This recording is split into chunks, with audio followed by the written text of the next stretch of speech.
raha misy andreto famantaranreto ao atokantranonao dia manambara fa ao amin'ny tokantranonao ny fanatrehan'Andriamanitra. Ny farany tsy misy isalasalana. Famantarana efatra fa ao atokantranonao ny fanatrehan'Andriamanitra.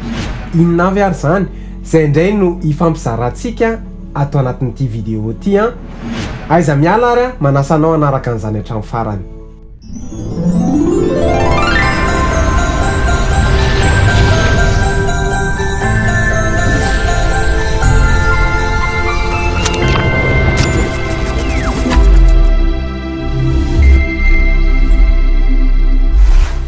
Faly miarabantsika rehetra tompoko fiadanan Jesosy tononona amintsika tsiraray avy. Mankasitraka anao hatrany mampandoso anay manaraka ny pejy mitsanganaka miazava.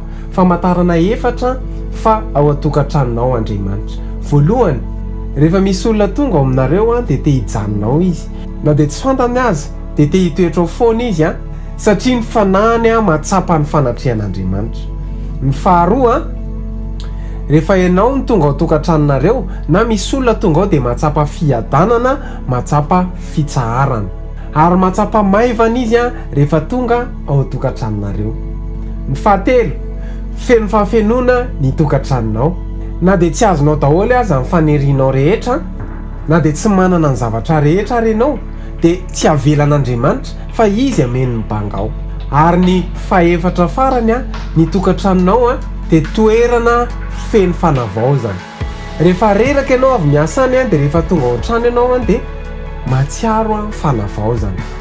Noho izany manomboka androany atsoy ny fanatrehan'Andriamanitra ao atokantranonao ao.